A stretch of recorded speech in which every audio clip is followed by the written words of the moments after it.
Alô, vocês, assinantes da rede Gama NGT. Este é o resumo esportivo entrando no ar para vocês. Eu lembro que você pode nos ver e ouvir acessando a rede Gama NGT, pelo streaming, pelas melhores operadoras de TV a cabo e logo, logo também estaremos no sistema digital em TV aberta, gratuito para todo o Brasil. Vamos falar um pouquinho do Campeonato Brasileiro. Teoricamente, a última rodada do retorno, ela terminou ontem, iniciou-se no sábado e termina com o jogo ainda nesta segunda-feira. Mas a grande parte dos jogos foi jogada ontem e a gente vai falar um pouquinho sobre o que aconteceu no futebol brasileiro. No jogo que iniciou a rodada, o São Paulo Futebol Clube, no Morumbi, bateu a vitória de Fábio Carille e Romarinho por 2-0. Um jogo onde o tricolor do Morumbi tínhamos um pouquinho de dúvida com relação a como a equipe reagiria após a trágica eliminação nos pênaltis em Curitiba na semana passada para o Atlético Paranaense. A equipe do São Paulo mostrou muita personalidade, mostrou muita disposição e um bom futebol. O Crespo faz o seu time jogar um futebol simples, pragmático. Como eu já disse nas últimas semanas, o São Paulo tem muito equilíbrio entre as suas três peças. Tem três zagueiros bastante sólidos, um meio-campo muito marcador e os jogadores insinuantes na sua peça ofensiva. Fez um gol logo no início da partida, o que desmantelou o esquema tático do Fábio Carille, que a gente sabe que joga por uma bola, né? E joga fazendo uma boa marcação, uma marcação alta, como ele gosta de dizer, mas não consegue desenvolver todo esse futebol quando a equipe sofre um primeiro gol, quando ela sofre um gol logo no início. O São Paulo fez 2-0 com tranquilidade e acabou meio que se recuperando-se emocionalmente para a sequência da competição. Afinal de contas, o tricolor ainda tem a Libertadores da América a ser jogada. No outro jogo da rodada, um outro time que a gente tinha muita curiosidade de saber como reagiria a uma, entre aspas, crise após a eliminação na Copa do Brasil, o Internacional de Roger Machado foi a Bragança Paulista e venceu com autoridade e muita facilidade o Bragantino por 3-1. O Inter abriu o placar logo no início, depois fez 2-0 no final do primeiro tempo, abriu 3-0 no início do segundo e tomou um gol fortuito no final. O Bragantino começou com tudo, já está fora do G6, um time que inicialmente a gente dizia poderia até brigar pelo título, né? Ou uma vaga no G4. A equipe do Bragantino acaba meio que sucumbindo, vai empilhando derrotas seguidas. O mando de campo nunca foi o seu forte, porque a torcida de Bragança inexplicavelmente não comprou este projeto. Muita gente ainda torce para times da capital paulista lá, então quando o Bragantino joga não existe aquela pressão. O Inter de Roger Machado mostra que não se abalou com a derrota, com a eliminação perante o Fluminense na Copa do Brasil, e é outro time que, juntamente com o São Paulo, também poderia ter problemas emocionais para enfrentar a maratona que vai ser a partir dessa semana, com jogos na Copa Libertadores da América. O Inter vence bem e tem agora o grande desafio. Mas a Libertadores a gente vai falar na sequência, tentar mais ou menos que prever o que pode acontecer em termos de Libertadores, jogos que serão jogados no próximo meio de semana. Num outro jogo bastante esperado, mais um dos times eliminados da Copa do Brasil, e nós não imaginávamos como reagiram bem. O Flamengo bateu o surpreendente Mirassol em pleno Maracanã por 2-1, num jogo onde o Flamengo foi superior o tempo todo, acabou tomando um gol já na reta final, e no último lance da partida, quase a equipe paulista empata o jogo, o que, na minha opinião, não seria justo. O Flamengo foi mais time, é mais time que o Mirassol, merecia a vitória. Agora, essa equipe do Mirassol, vamos combinar, hein? É uma equipe enjoada. Que time difícil de ser batido, que time que começa e termina as partidas independente dos 11 que estejam em campo. É uma equipe que, nas mãos do Guanais, ela começa e termina a partida com o mesmo padrão de jogo, com a mesma sistemática de jogo, com a mesma proposição de jogo. E ele não joga na retranca quando joga fora e não joga desesperadamente no ataque quando joga em casa. É um time que administra as partidas, sabe como explorar as deficiências, se é que elas existem, nos seus adversários, e é um time que sabe muito bem as suas próprias limitações. É uma surpresa o Mirassol, que vai se mantendo entre os 8 melhores do Campeonato Brasileiro, mesmo com essa derrota para o Flamengo. Eu lembro que o campeonato do Mirassol, volto a dizer, continua sendo um campeonato de 45 pontos, e ela já chegou ao final do primeiro turno e com um jogo a menos a 28 pontos, ou seja, deve com muita tranquilidade atingir a maioridade dos 45 pontos, como a gente gosta de dizer, e garantir a sua permanência surpreendente para todos.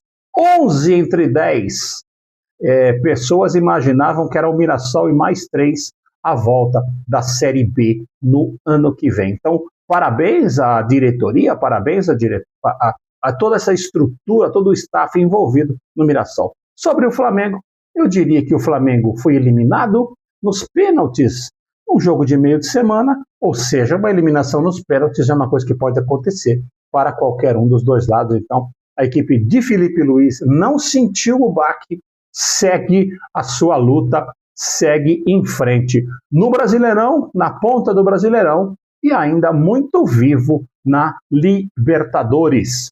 No outro jogo da rodada, este sim, uma surpresa total, Fortaleza 0, Botafogo 5.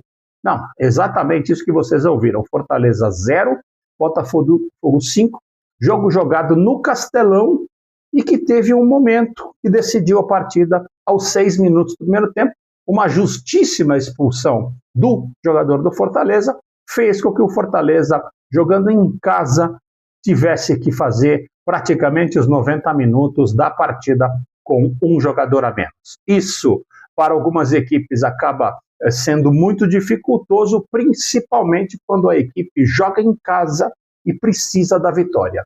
Se um time com 10 elementos está jogando fora de casa, não precisa da vitória, ele pode armar aquele esquema de 2 linhas de 4 e aí jogar por um empate ou por uma bola perdida. Não foi aquilo que aconteceu no Castelão. O Fortaleza precisou partir para a vitória e aí o Botafogo, em contra-ataques, conseguiu ter espaço suficiente para armar uma super goleada, 5-0, mantém o Fortaleza na zona de rebaixamento e coloca o Botafogo na briga pelas vagas para a próxima Libertadores e dá ao Botafogo também uma tranquilidade para chegar na próxima rodada, que eu digo na Libertadores esta semana que estamos começando hoje, com reais chances de passar. O Botafogo terá um jogo difícil pela Libertadores, já vamos falar sobre isso,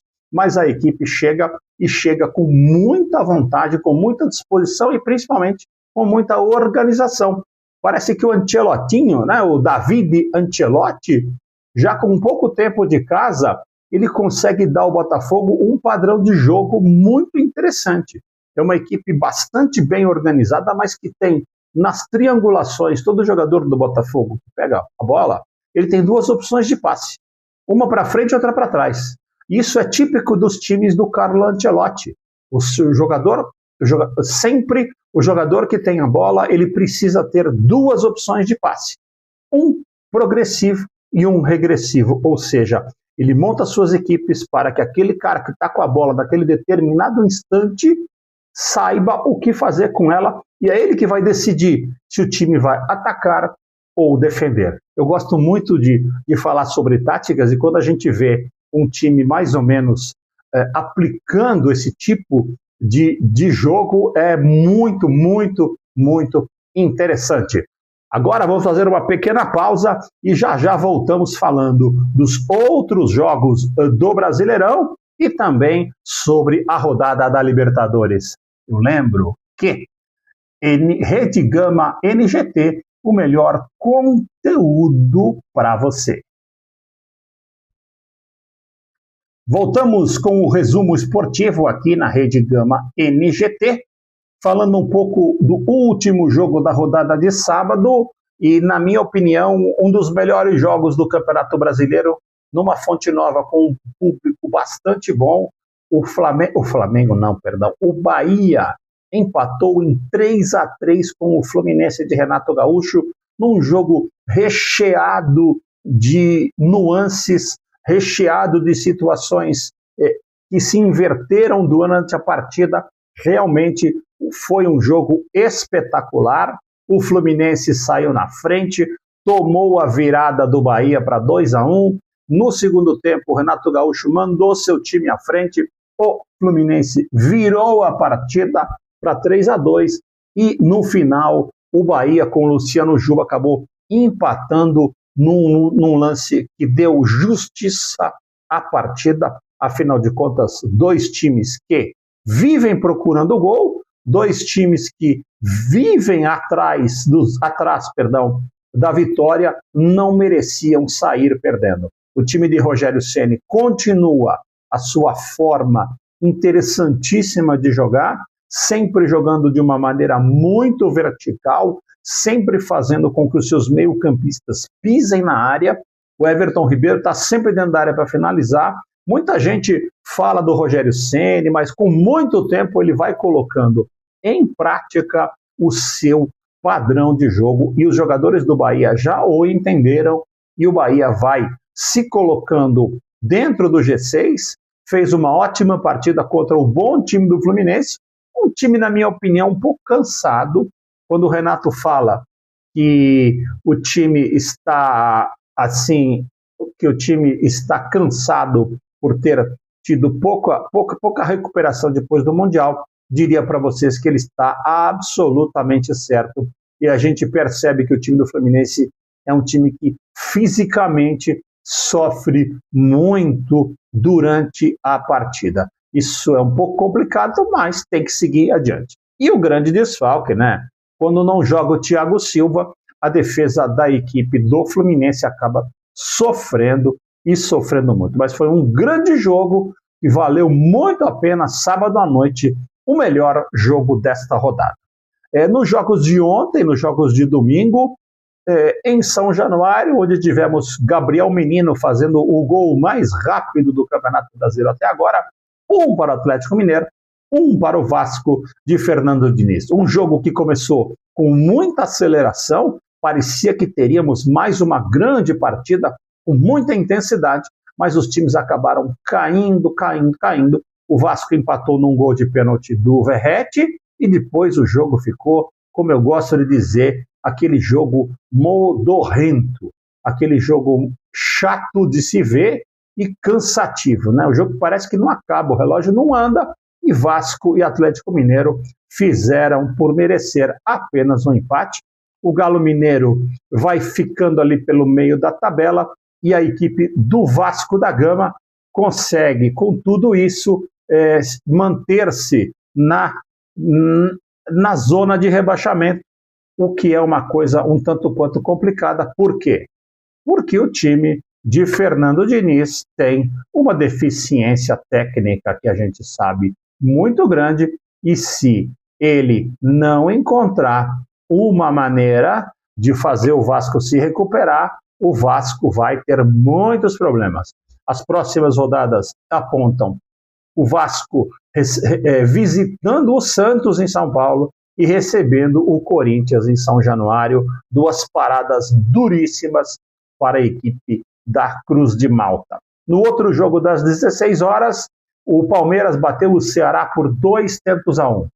Um jogo que tinha um cenário totalmente negro para a equipe alviverde.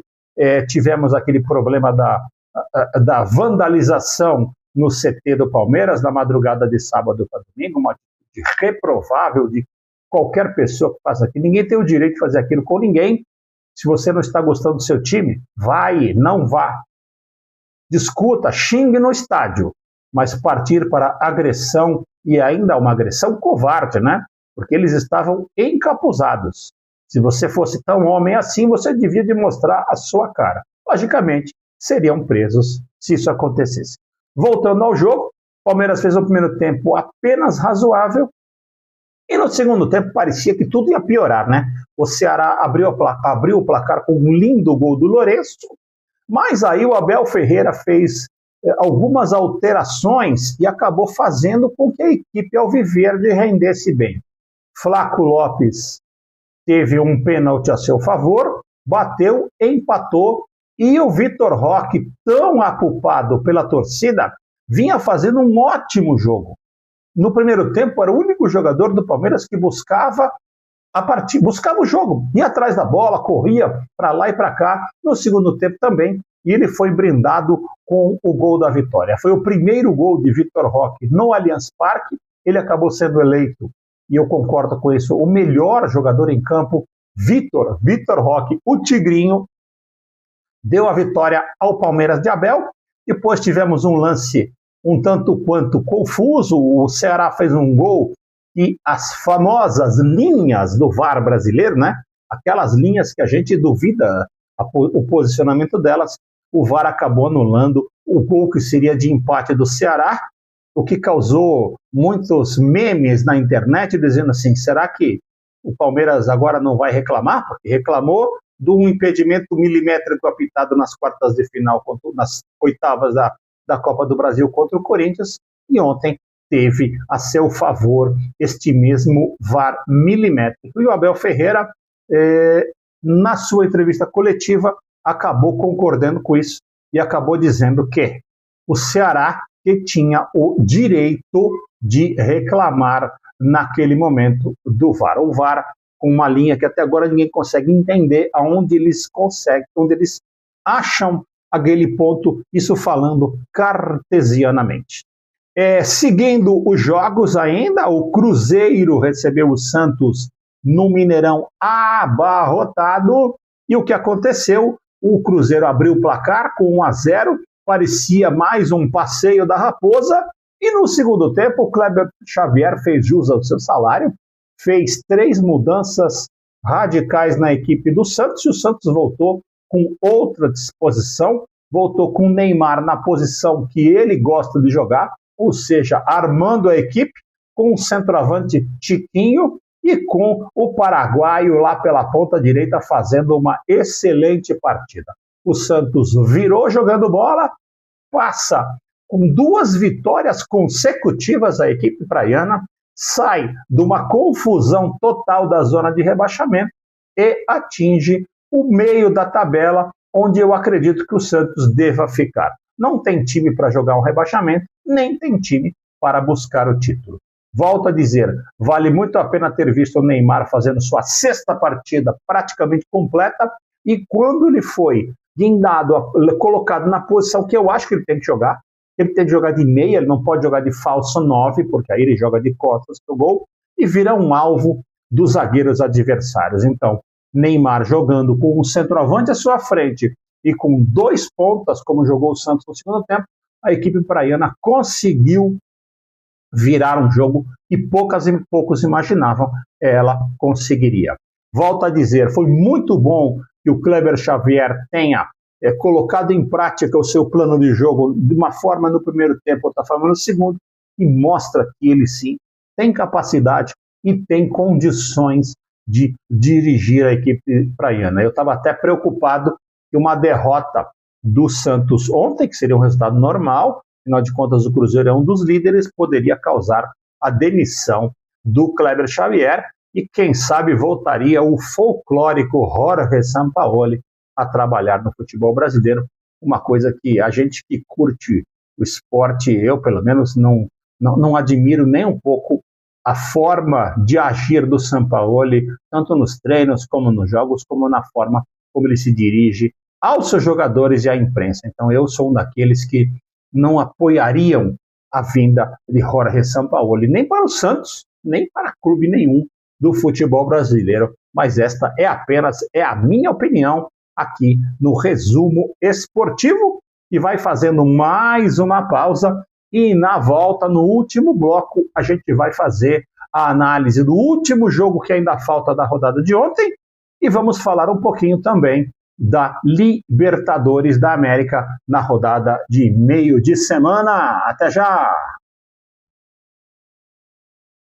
Voltamos aqui com o resumo esportivo, e o último jogo da rodada, o último jogo da rodada do final de semana, nós tivemos o Grêmio recebendo o Sport Clube do Recife na arena do Grêmio, perante mais de 34 mil pessoas, um ótimo público na arena, domingo à noite em Porto Alegre, um frio danado, quase 35 mil pessoas estiveram lá e voltaram de uma forma que ninguém poderia imaginar.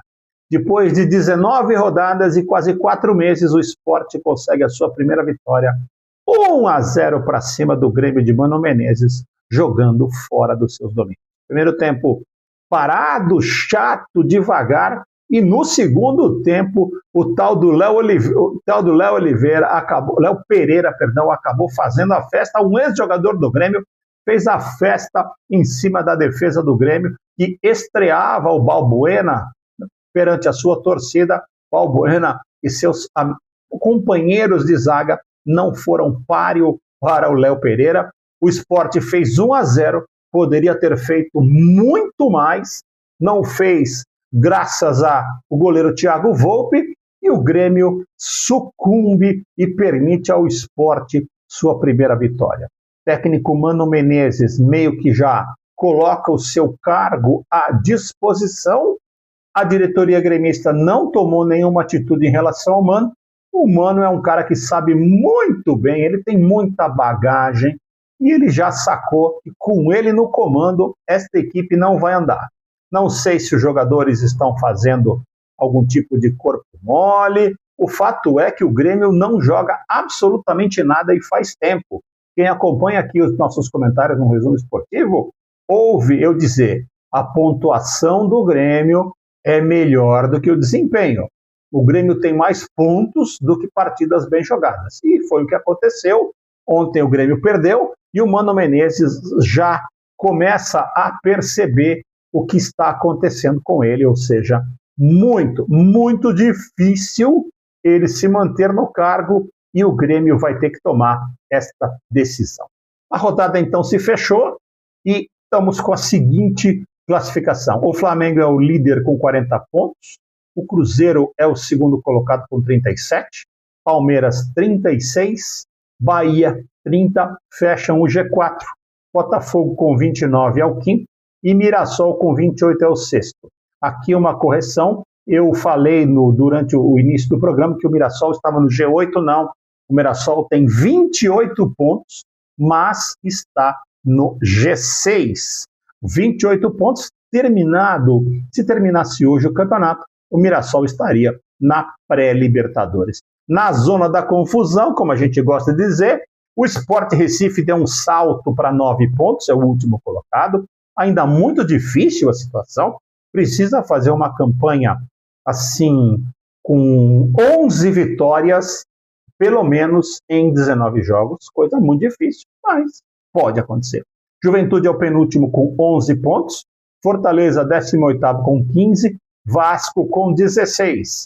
Eu lembro que no último resumo esportivo, o Vasco escapava da zona de rebaixamento nos critérios de desempate, mas agora, com o Santos e o Vitória pontuando durante a semana, o Vasco fica com 16 pontos. E digo que o Grêmio tem um jogo a mais do que o Vasco e 4 pontos, ou seja, o Grêmio também está cada vez descendo mais a ladeira, indo para a insólita briga pelo rebaixamento para a Série B do Campeonato Brasileiro. Falando um pouquinho sobre futebol internacional, tivemos um momento histórico na decisão da Supercopa da Inglaterra ontem, entre o campeão da Copa e o campeão inglês, em Wembley, 2 para o Crystal Palace, 2 para o Liverpool. Bom, estão perguntando, mas por que você está falando sobre esse jogo? Porque na disputa por pênaltis, o Crystal Palace ganha o segundo título de toda a sua história. Há muitos anos não era campeão e ganha, repito, o Crystal Palace ganha o segundo título da sua história. É uma situação muito, muito inusitada no bom futebol da Premier League. Como a gente tinha prometido, rapidamente vamos falar sobre a Libertadores. Os jogos desta semana, jogos de ida, o Fortaleza recebe o Vélez Sarsfield, o Atlético Nacional recebe o São Paulo, o Flamengo recebe o Inter de Porto Alegre, num confronto brasileiro, o Botafogo recebe a LDU de Thiago Nunes e a equipe do Universitário do Peru recebe o Palmeiras em Lima. São confrontos onde todos os brasileiros têm boas chances, exceto o Fortaleza. O Fortaleza vem mal no Brasileirão e pega um time argentino, o campeão argentino do ano passado. O São Paulo tem um confronto duríssimo, mas a posição, o sorteio permitirá ao São Paulo receber e decidir em casa a mesma situação do Palmeiras. Botafogo e LDU também é um jogo bastante equilibrado e o Botafogo tem realmente condições de fazer um bom resultado aqui e ir a Quito, na altitude de Quito, conquistar a classificação. Flamengo e Inter, eu diria que, por uma teoria, o Flamengo é favorito. Quando estiver jogando Flamengo, Cruzeiro e Palmeiras, nesse segundo semestre eles sempre serão favoritos. O Flamengo, apesar do Inter ter melhorado, é o favorito, mas o Inter conseguiu uma boa vitória em Bragança e é um time muito difícil de ser batido quando joga fora de casa. Depois nós teremos na outra semana os jogos de volta com o mando invertido. E a gente vai estar sempre comentando, sempre falando e sempre analisando aqui no Resumo Esportivo, que vai ficando por aqui. E na próxima semana a gente vai estar falando por mais um tempinho sobre todos os esportes, o que acontecer na próxima semana. Rede Gama NGT, sempre com você.